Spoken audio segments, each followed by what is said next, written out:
Yadadri thermal power plant పనుల్లో వేగం పెంచి యూనిట్ 2 ఆయిల్ సింక్రనైజేషన్ పనులు ప్రారంభించిన అధికారులు, సిబ్బంది, కార్మికులకు డిప్యూటీ సీఎం బట్టి విక్రమార్క మల్లు రాష్ట్ర ప్రభుత్వం పక్షాన అభినందనలు తెలియజేశారు.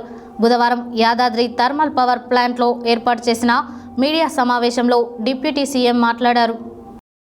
బుధవారం యాదాద్రి థర్మల్ పవర్ ప్లాంట్లో ఏర్పాటు చేసిన మీడియా సమావేశంలో డిప్యూటీ సీఎం బట్టి విక్రమార్క మాట్లాడుతూ యాదాద్రి థర్మల్ పవర్ ప్లాంట్ పనుల్లో వేగం పెంచి యూనిట్ 2 ఆయిల్ సింక్రనైజేషన్ పనులు ప్రారంభించిన అధికారులు, సిబ్బంది, కార్మికులకు రాష్ట్ర ప్రభుత్వ పక్షాన అభినందనలు తెలియజేశారు.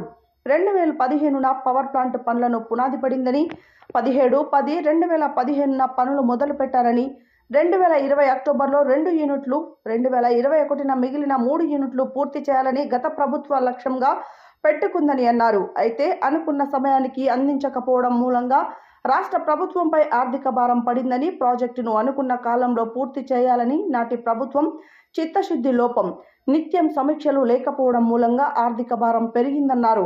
ఇందిరమ్మ రాజ్యం అధికారంలోకి వచ్చే నాటికి పవర్ ప్రాజెక్టు అనుమతులు నిరాకరించబడ్డాయని, 50% విదేశీ బొగ్గు, మరో 50% స్వదేశీ బొగ్గుతో విద్యుత్ ఉత్పత్తి చేస్తామని ఎన్జీటీకి చెప్పారు. కాలక్రమంలో నాటి ప్రభుత్వం నిర్ణయం మార్చుకోవడంతో పర్యావరణవేత్తలు కోర్టుకు వెళ్లారు. ఫలితంగా అనుమతులు సస్పెండ్ అయ్యాయని, అప్పుడే ఎన్జీటీకి నాటి ప్రభుత్వం సమాచారం ఇచ్చి ఉంటే ప్రాజెక్టు పనుల్లో ఆలస్యం జరిగి ఉండేది కాదని, ఇందిరమ్మ రాజ్యం రాగానే ఎన్జీటీకి రావాల్సిన పబ్లిక్ హియరింగ్ను ఫిబ్రవరి 2024న చేపట్టాం.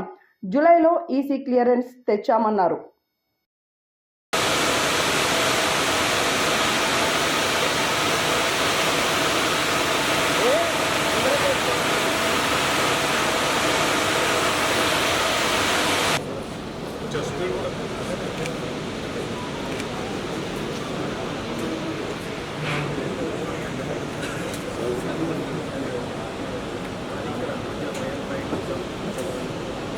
మధు జాగ్రత్త తీసుకో.